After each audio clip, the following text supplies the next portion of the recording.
President Putin warns the West against any unilateral action against Syria and stresses the use of force against a sovereign state is nothing but an aggression.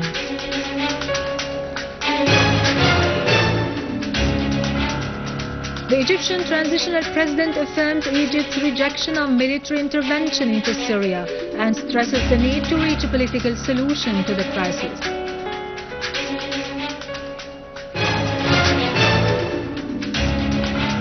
The Syrian Arab army eliminates large numbers of terrorists in Homs and Aleppo suburbs.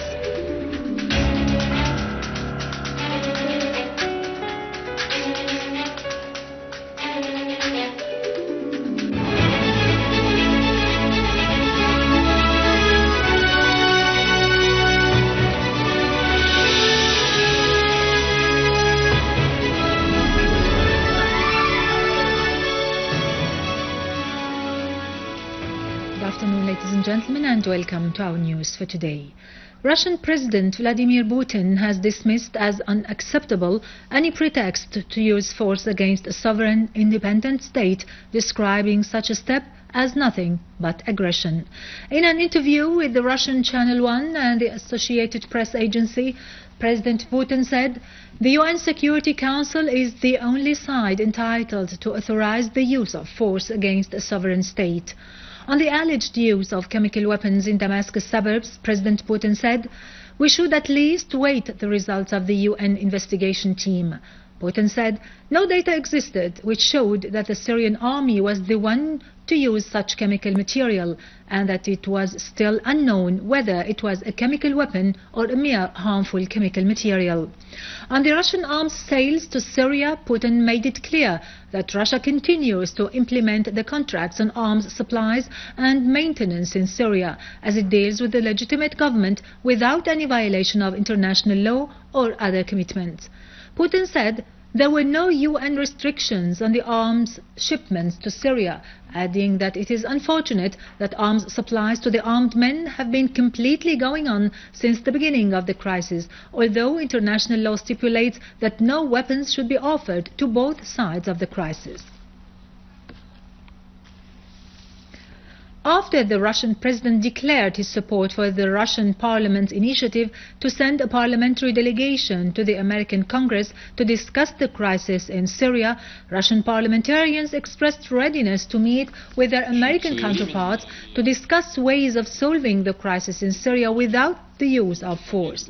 In a message to the majority leader at the American House of Senate, Harry Reid, the Russian Federation Council's chairwoman, Valentina Matvienko, called for an urgent meeting in Washington, Moscow, or anywhere else.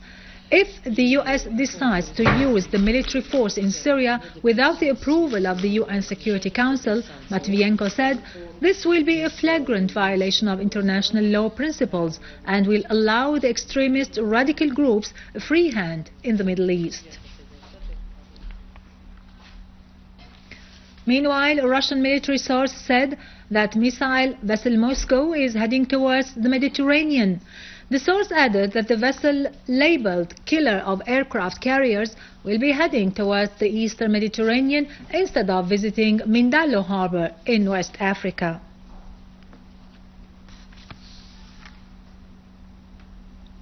The Egyptian transitional president Adli Mansour stressed Egypt's rejection of any military intervention in Syria. Mansour stressed the necessity of finding a political solution to the crisis, warning against the negative repercussions of any military action under the pretext of chemical weapons.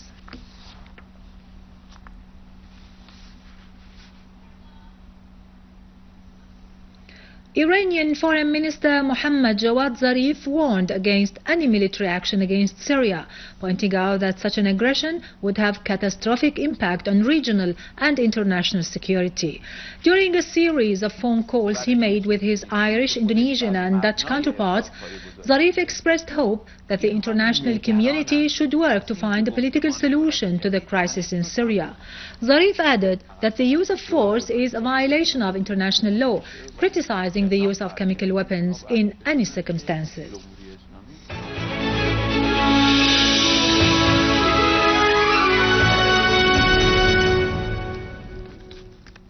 Welcome back. Syrian Taekwondo national team player Muhammad Ali Nu'me was killed today in a terrorist attack with mortar shells that targeted Al-Fayha Athletic Hall in Damascus. A Damascus police command source said the attack also wounded 7 other citizens. The source added that 2 more mortar shells fell at the entrance of Al-Fayha tunnel, injuring 1 citizen. Another shell fell in Al-Barniya street, causing material damage. Martyred Nu'me was born in 1985. He was getting prepared to participate in the Islamic Solidarity Tournament in Indonesia.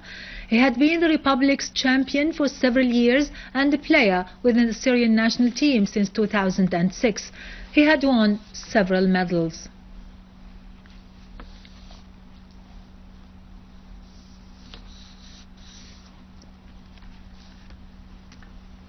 An army unit destroyed the headquarters of the so-called judicial court affiliated with the Jabhat al-Nusra Front in Talbisa in Hom's countryside, killing and wounding scores of terrorists.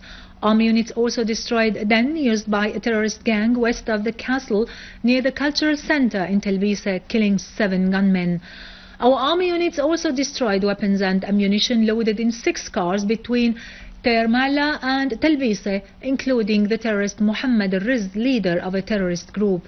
The army also killed 4 terrorists near the post office in Al-Rastan and foiled an attempt to detonate 3 explosive devices on a farm road near Qubaybat al-Asi village north of Al-Rastan. Our army units inflicted heavy casualties on Jabhat al-Nusra terrorists and destroyed their heavy weapons and machine guns in Aleppo countryside. A military source said that our army units clashed with an armed terrorist group near Al-Khudr and Al-Zubayr Mosque in Salah ad-Din neighborhood, destroying their weapons and ammunition.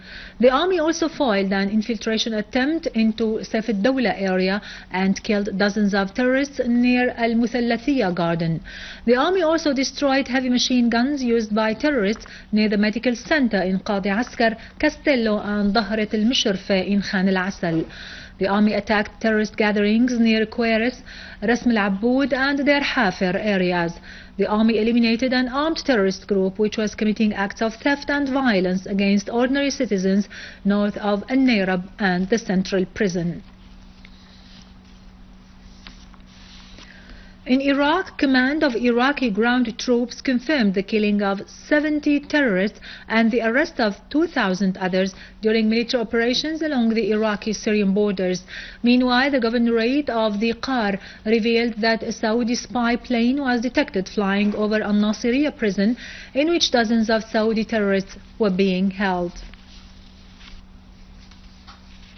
Finally, in occupied Palestine, a child was injured when Israeli occupation soldiers opened fire at Palestinians in ancient Jerusalem.